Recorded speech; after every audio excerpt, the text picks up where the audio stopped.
Aturan COVID-19 bakal bikin Milan kehilangan Benenser dan Kessie lebih lama.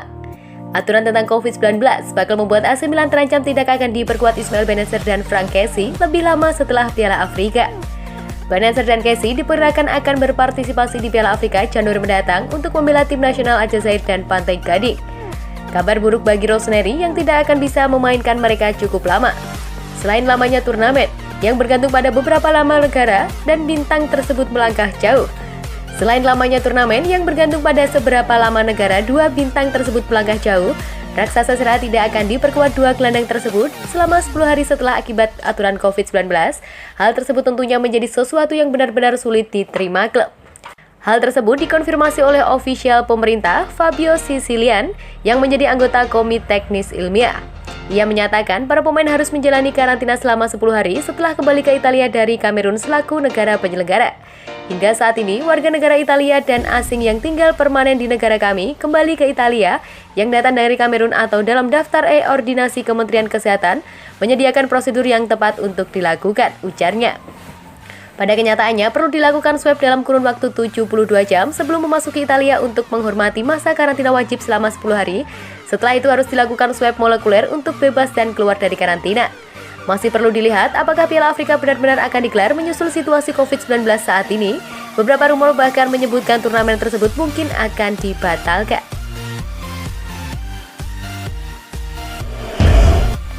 Milan dan Inter diinvestigasi soal dugaan penyimpangan transaksi keuangan.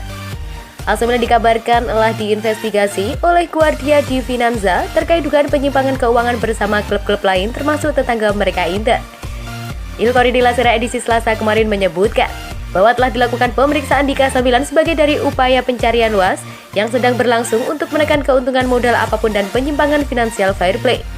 Tentang mereka, Nerazzurri pun diperiksa dan jaksa sudah membuka penyelidikan terhadap orang-orang tak dikenal dengan meminta dokumentasi seluruh keuntungan modal yang dibuat oleh raksasa Serie A tersebut antara 2017 hingga 2019.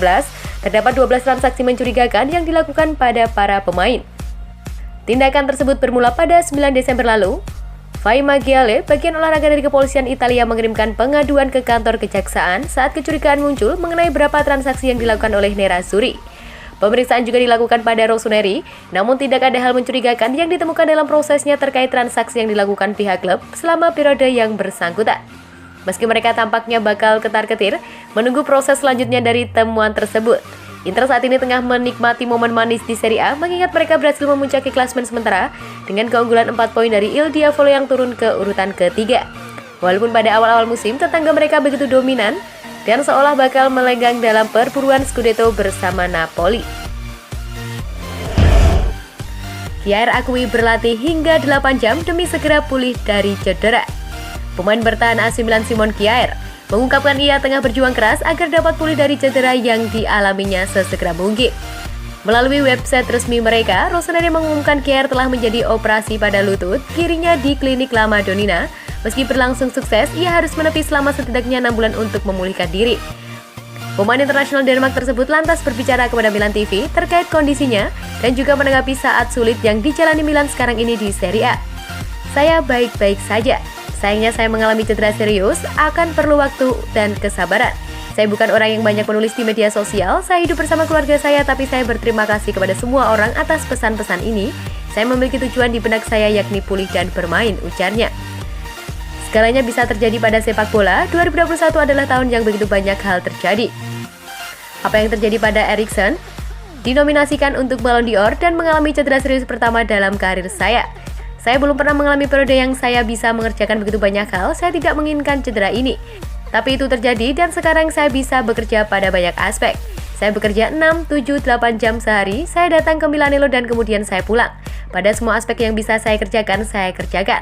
Perlu waktu, tetapi semakin banyak yang saya lakukan, semakin banyak yang saya pulih dengan kuat. Itu menempatkan saya pada posisi segera pulih tetapi dalam kondisi optimal. Saya menerima begitu banyak pesan dari orang-orang yang saya tidak tahu. Itu kebanggaan bagi saya, bahkan pesan dari Inter menunjukkan bahwa kami memang rival. Tetapi saat hal-hal ini terjadi, itu membuat kami menyadari bahwa kami adalah manusia. Saya berterima kasih kepada mereka, tetapi mereka tahu bahwa saat saya kembali, saya tidak akan memberi mereka apa-apa. Di tengah absennya Kjaer, Milan telah mengalami penurunan performa yang signifikan. Mereka bahkan kini turun di peringkat ketiga klasemen sementara Serie A dan terpaut 4 poin dari Inter di puncak. Sandro Tonali akhirnya resmi pindah ke agensi Gus Perizzo.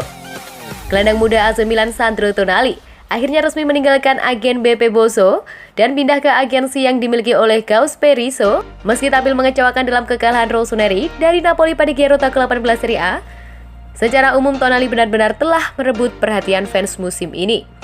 Sempat kesulitan pada musim perdana bersama klub, ia tampak menjadi sosok pemain yang berbeda setelah statusnya dipermanenkan dari Brescia. Gelandang 21 tahun tersebut tercatat telah memainkan seluruh 18 pertandingan di Serie A musim ini dengan membukukan 2 gol dan 1 umpan gol pada prosesnya. Sementara itu di Liga Champions, ia juga selalu dimainkan Milan dalam 6 laga penyisian grup, walaupun akhirnya tak mampu berbuat banyak saat timnya tersingkir dari kompetisi tersebut. Pemain internasional Italia tersebut benar-benar telah mengubah hierarki lini tengah Rossoneri. Pada mulanya duet Ismail Bennacer dan Frankesi tidak tersentuh, musim ini justru ialah yang menjadi starter utama Stefano Pioli. Kini, kabar menarik datang dari mantan bintang Brescia tersebut terkait agennya. Sebagaimana yang dimukakan oleh Calcio Mercato, sebuah foto menunjukkan bahwa Tonali telah berpindah ke agensi CR Sport yang juga menaungi Daniel Maldini. Saat ini ia terikat kontrak dengan Milan hingga 2026 dan raksasa Serie tersebut akan terus berupaya membangun masa depannya dengan ia menjadi salah satu intinya.